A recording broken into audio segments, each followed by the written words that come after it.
The Tale of Samuel Whiskers by Beatrix Potter. Once upon a time, there was an old cat called Mrs. Tabitha Twitchit, who was an anxious parent. She used to lose her kittens continually, and whenever they were lost, they were always in mischief. On baking day, she determined to shut them up in a cupboard. She caught Moppet and Mittens, but she could not find Tom. Mrs. Tabitha went up and down all over the house mewing for Tom Kitten.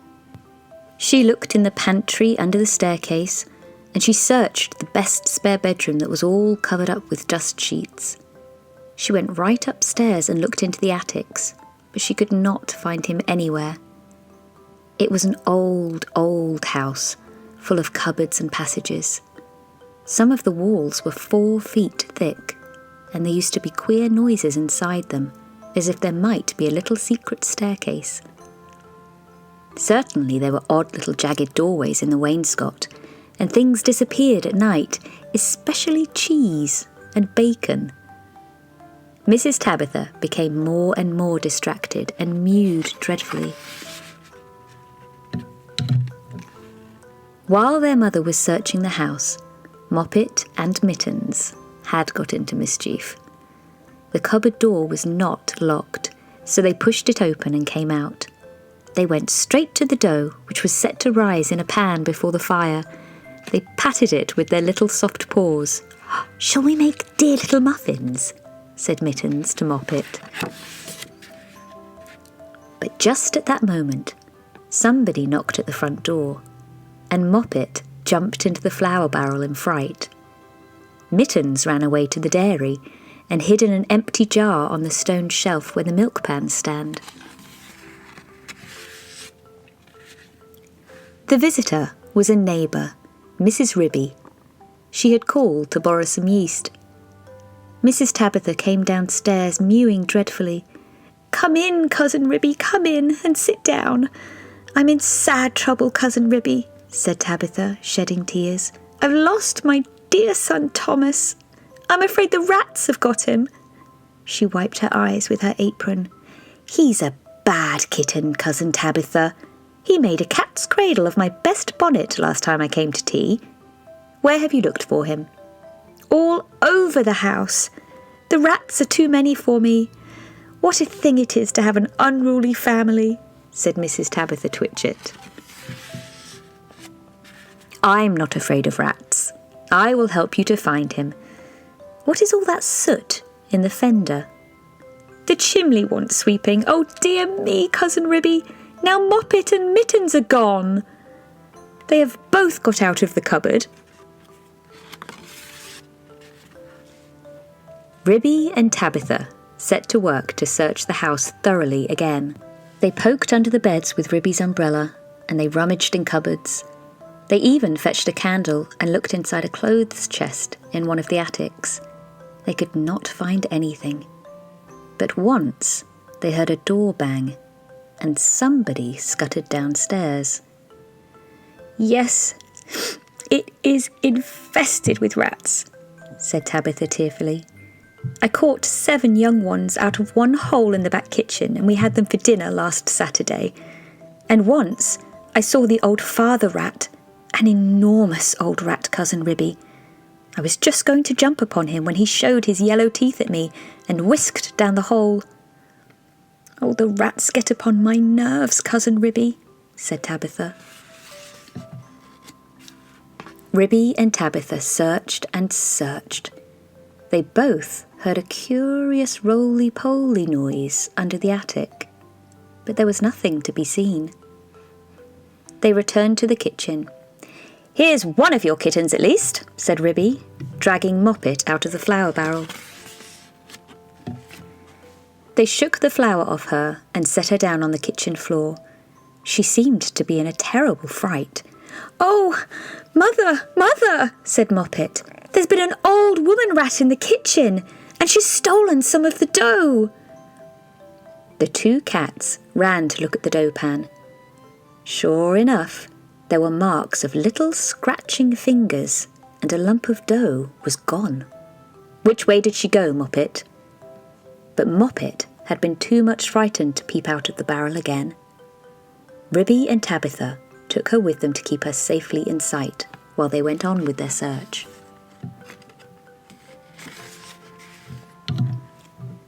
They went into the dairy. The first thing they found was Mittens hiding in an empty jar. They tipped up the jar and she scrambled out. "Oh, Mother, Mother," said Mittens. "Oh, Mother, there's been an old man rat in the dairy. Oh, a dreadful, enormous big rat, Mother. And he's stolen a pat of butter and the rolling pin." Ribby and Tabitha looked at one another. "A rolling pin and butter!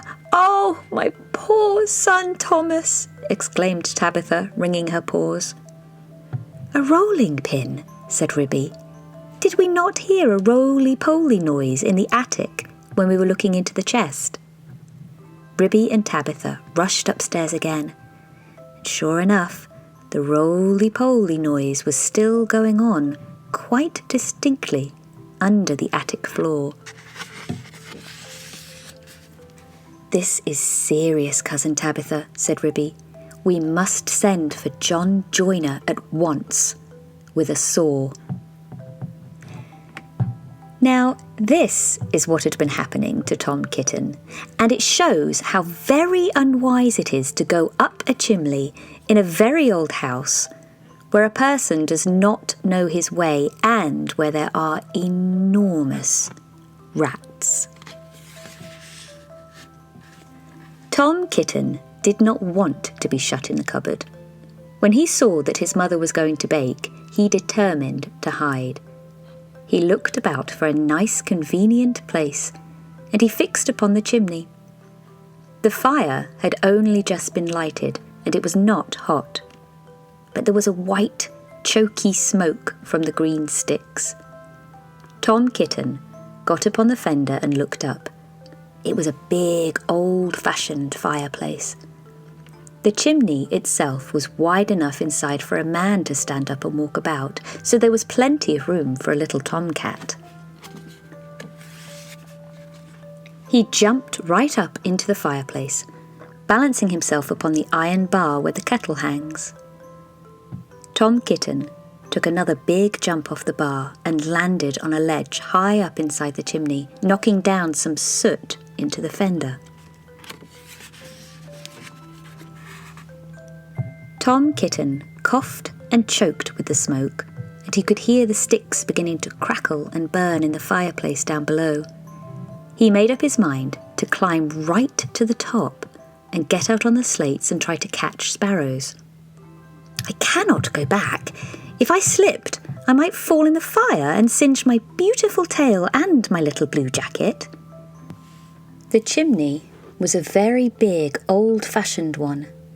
It was built in the days where people burnt logs of wood upon the hearth. The chimney stack stood up above the roof like a little stone tower, and the daylight shone down from the top, under the slanting slates that kept out the rain. Tom Kitten was getting very frightened. He climbed up and up and up. Then he waded sideways through inches of soot. He was like a little sweep himself. It was most confusing in the dark. One flue seemed to lead into another. There was less smoke, but Tom Kitten felt quite lost. He scrambled up and up, but before he reached the chimney top, he came to a place where somebody had loosened a stone in the wall. There were some mutton bones lying about. "This seems funny," said Tom Kitten. "Who has been gnawing bones up here in the chimney? Oh, I wish I had never come. And what a funny smell! It is something like mouse, only dreadfully strong. Oh, it makes me sneeze," said Tom Kitten. He squeezed through the hole in the wall and dragged himself along a most uncomfortably tight passage where there was scarcely any light. He groped his way carefully for several yards. He was at the back of the skirting board in the attic, where there is a little mark in this picture.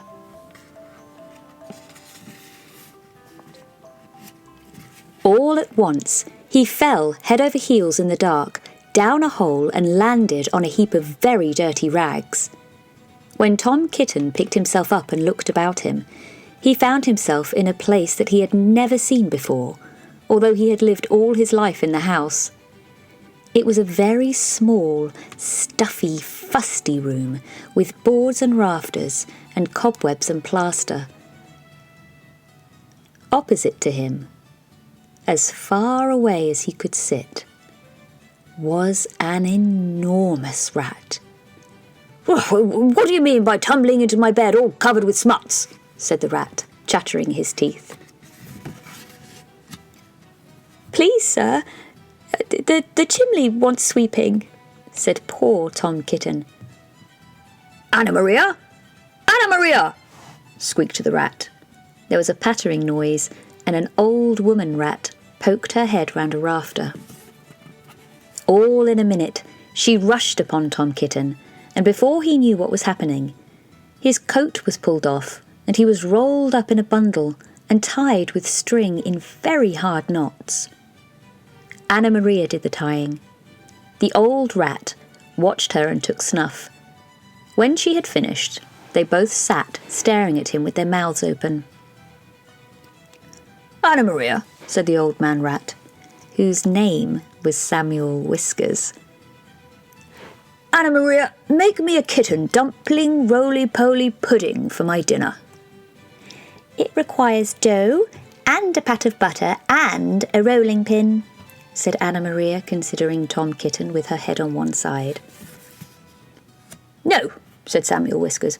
"Make it properly, Anna Maria, with breadcrumbs." "Nonsense! Butter and dough," replied Anna Maria. The two rats consulted together for a few minutes and then went away. Samuel Whiskers got through a hole in the wainscot and went boldly down the front staircase to the dairy to get the butter. He did not meet anybody. He made a second journey for the rolling pin. He pushed it in front of him with his paws like a brewer's man trundling a barrel. He could hear Ribby and Tabitha talking, but they were busy lighting the candle to look inside the chest. They did not see him.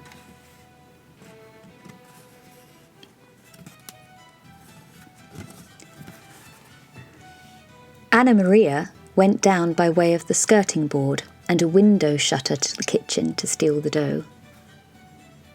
She borrowed a small saucer and scooped up the dough with her paws. She did not observe Moppet. While Tom Kitten was left alone under the floor of the attic, he wriggled about and tried to mew for help. But his mouth was full of soot and cobwebs, and he was tied up in such very tight knots that he could not make anybody hear him. Except a spider, who came out of a crack in the ceiling and examined the knots critically from a safe distance. It was a judge of knots, because it had a habit of tying up unfortunate bluebottles. It did not offer to assist him. Tom Kitten wriggled and squirmed until he was quite exhausted.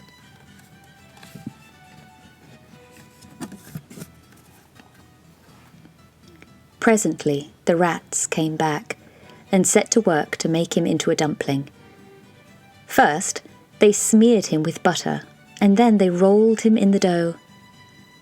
"Will not the string be very indigestible, Anna Maria?" inquired Samuel Whiskers. Anna Maria said she thought that it was of no consequence, but she wished that Tom Kitten would hold his head still, as it disarranged the pastry. She took hold of his ears. Tom Kitten bit and spat and mewed and wriggled, and the rolling pin went roly-poly, roly-poly-roly. The rats each held an end. "His tail is sticking out. You did not fetch enough dough, Anna Maria." "I fetched as much as I could carry," replied Anna Maria. "I do not think," said Samuel Whiskers, pausing to take a look at Tom Kitten, "I do not think it will be a good pudding. It smells sooty." Anna Maria was about to argue the point, when all at once there began to be another sound from up above, the rasping noise of a saw and the noise of a little dog, scratching and yelping. The rats dropped the rolling pin and listened attentively. "We are discovered and interrupted, Anna Maria. Let us collect our property, and other people's, and depart at once. I fear that we shall be obliged to leave this pudding. But I am persuaded that the knots would have proved indigestible, whatever you may argue to the contrary." "Come away at once and help me to tie up some mutton bones in a counterpane," said Anna Maria. "I've got half a smoked ham hidden in the chimney." So it happened that by the time John Joyner had got the plank up, there was nobody under the floor except the rolling pin and Tom Kitten in a very dirty dumpling. But there was a strong smell of rats, and John Joyner spent the rest of the morning sniffing and whining and wagging his tail and going round and round with his head in the hole.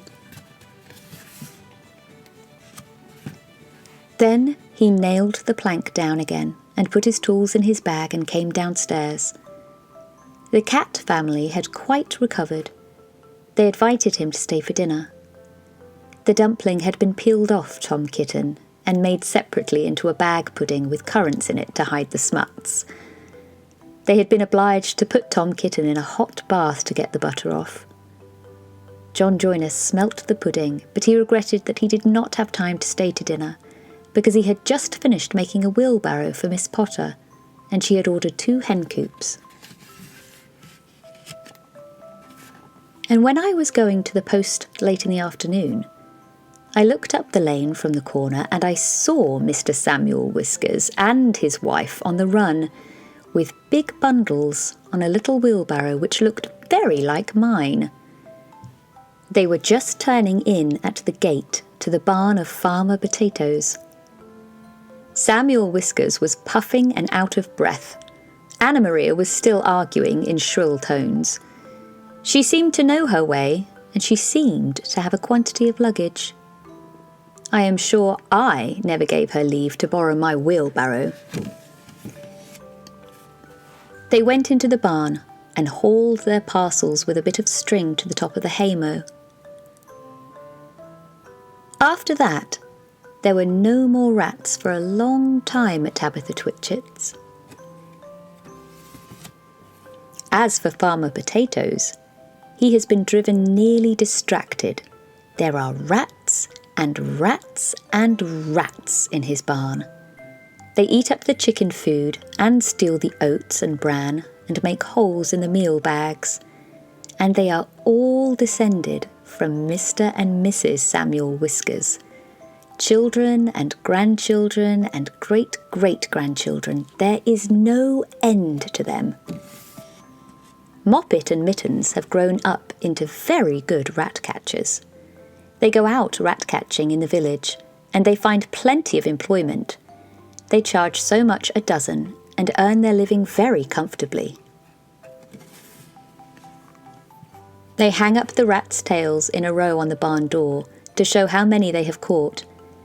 Dozens and dozens of them.